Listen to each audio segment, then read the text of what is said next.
Alright, y'all, so episode 1 of season, girl, I don't know, of Love and Hip Hop Atlanta was given what it was given, so let's give it what we got.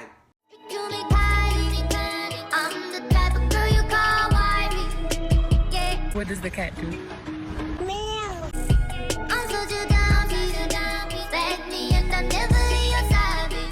Alright, so first things first, better music for the season going forward, because I don't know if this is Atlanta music that y'all are using, but it's bad, it's horrible. Do away with it. Like that little African song, okay, that was good. The little sad song where Mama D was going into her surgery, good.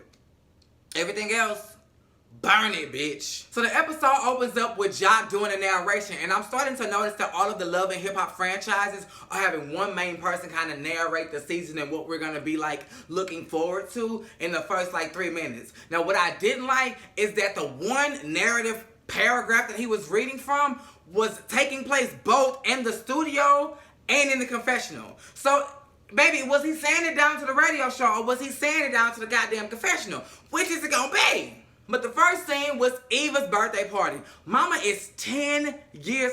We didn't watch Eva grow up, y'all. I remember when Eva was a toddler. And Mimi was, what you did hurt me to my core.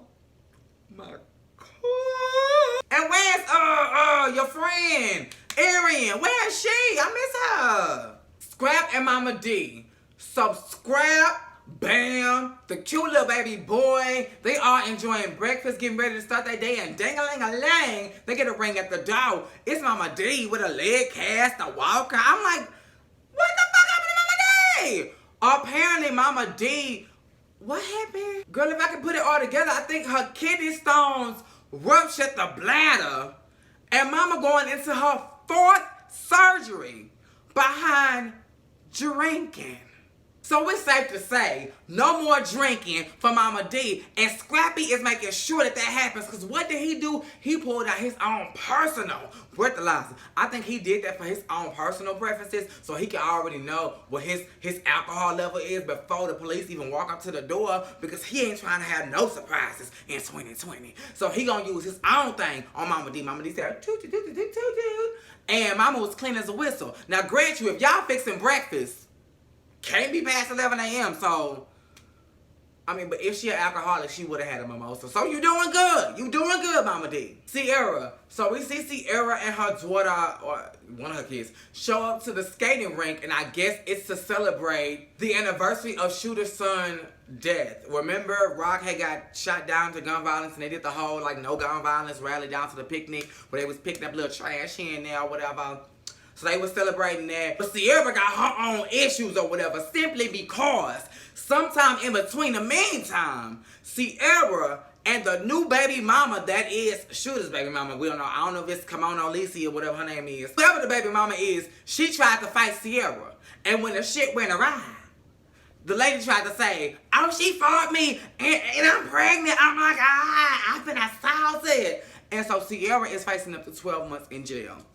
And baby, she is scratching and survivor trying to get a patron list of people to come and plead her case. So the first person on her list naturally is her fucking ex-husband, who is in the middle of all of this. And he like, I already told you. I know what happened. I know what happened. But I ain't going to no motherfucking court. I told you that when I went to trial for Rock. If I ain't in trouble and it ain't me, I ain't going. And sure, that's fucked up. You know, if your testimony could keep this woman out of jail, and you know she innocent, bitch, like, I'm confused. Like, and she mama in tears.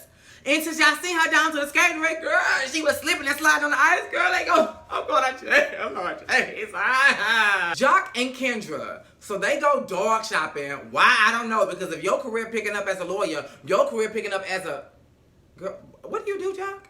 You down to the radio station, it's going down, you got the hair salon still, or did that burn down? And then, I don't know, what happened to the alpaca farm? Like, girl, okay, so y'all dog shopping, and Kendra was like, okay, once we get this dog, you know we're gonna have to get it fixed. Oh, speaking of fixed, you too, nigga. We need to get you fixed because I don't want no more kids. And Jock was like, whoa, whoa, whoa, like, what the hell? Like, why? this happen. Like, we here for the dog. And he's like, I'm so glad you pulled this up though, because I've been meaning to talk to you about the fact that ever since I proposed to you, you been tripping. And mama was like, I have. I really have. But that's only because now it's serious. We're going to be a unit for the rest of our lives. So we need to make sure that our choices and the way we live our lives are conducive to what we are trying to build together. So yes, I'm only asking you about stuff like insurance and stuff like this and getting your motherfucking nip and tuck. Kirk and Rashida, the family. I'm only going to talk about this because I'm proud of the fact that y'all got your own business and Rashida is doing her thing in Press. However, I went to the Galleria the other day and the place that Press used to be in, it ain't there no more. So I thought she lost her Houston store, but somebody told me she just moved to a different location. I have yet to find that location, but I will. Oh, I can't even go because the mall closed because of the motherfucking quarantine. Oh, girl. This ain't gonna work. But Chick-fil-A still open, and I think Wingstop is too. But yeah, I really didn't want to talk about this scene, Rashida, because you should already know employing your kids is not gonna be good, especially given the fact that the daughter was already employed at the store and she was giving less to nothing there. So why did you expect more from her down to the bistro? Like, I don't, girl, Okay, so Jock goes on his vasectomy meeting. And when he went, the doctor was like, yeah, this is what I'm going to do. I'm going to go in, I'm going to snip, I'm going to suck, I'm going to burn, I'm going to And Kendra like, and Jock like, oh, fuck, no. And then he said the one thing that you don't say to a straight man on national television when you know other men going to be watching. The man said, okay, well, drop your pants and let me see your dick. Kendra, did you really expect Jock to do this on national television? Of course of course a male doctor has touched this man's penis before. But it wasn't in front of 6 cameras. And I'm not saying that they was just going to film the goddamn man touching his dick, but girl. And then you had pissed him off. And then he made a valid point. He said, nah, bitch, if you don't want kids no more, you do it. You don't want kids. You don't want kids. So, bitch, how about you take the preventative measures from not having kids? And this woman had the nerve to say, oh, no, you gonna do this and you gonna make me make a tough decision like that to my reproductive organs? Bitch, you doing the same thing to me. You doing the same thing. That's why we here. Kirk and Rashida 20th anniversary. Now, the first thing is, bitch, they knew it was gonna be some shit because that shit was not at Frost Bistro. It was at Jungle. I saw the sign on the door. They had a little event or whatever. They thanking each other. People are coming up, giving their little speeches about the marriage. We love you, we love you, we love you. And then Sierra and Bam went over to Carly and was like, bitch, what the fuck? Why we ain't heard from you? And especially Sierra, she was like, bitch, I need you. Oh, she was able to cry again, y'all. I need you. All this shit that was going on, you was down. And Carla was like, I'm there. I'm your friend, girl. I'm there for you. I was going through my own thing, but girl, I will come and I will testify if that's what you need me to do. So while all this is going on, we see 2 people walking up in the parking lot. Agbar and Alexis motherfucking Scott. Now, aside from the fact that you wasn't invited to this goddamn event, I personally don't think you was invited to this goddamn franchise. Like, girl, you done been from Hollywood to New York to Atlanta, and you claim Atlanta is home. Oh, music was just a phase. How was it a phase when you started the goddamn introduction off with after you got bamboozled behind your music career?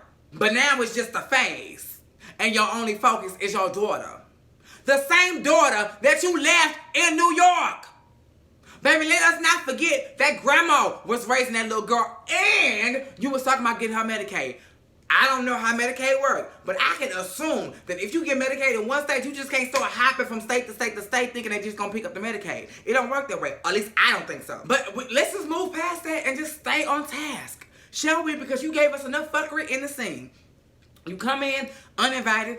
Hey, Kirk. Hey, Rashida. And then you make a straight beeline to Carly. Shoes off. Security already. What's up? What's up? What's up, Carly? What? Carly like, what? What's up? Well, but apparently Carly knew what was up. Because Carly was like, you know what's good. What? Carly, you always do this. Every time you get the right distance behind a security guard, that's when you grow balls. At first she was like, then it became, bitch, it's my time. Run out. Come on. I believe that you gonna fight about as much as I believe that lie you told at the reunion when you said you was in the front yard telling Tommy to come outside. Telling Tommy to come outside. But apparently the tea is Alexis Sky used to fuck with Mo, who is irrelevant. And Mo gave Carly Alexis Sky ring, or the ring that he gave Alexis Sky. And then Carly and Alexis began a tizzy. And then Carly called the mama and was like, bitch, I'll spit on you and Alexis. Like, and so now Alexis is back in Atlanta to collect. Like, that's it. That is it. And then we end the episode. Well, we don't really end the episode here. But after that, Mama D goes into her last surgery, her fourth surgery. Y'all, I got this, y'all. But y'all, if it don't work out, then it's lifetime for Mama D. Like, even... I love that you are so dramatic because it makes for good television. Like, we can't even be sad because you talking about it's lights out for Mama D. Mama D! Just stop drinking! Stop! And then the episode comes to an end with Carly walking into this empty church with just a casket sitting there. And she like dressed in all black and she like, y'all.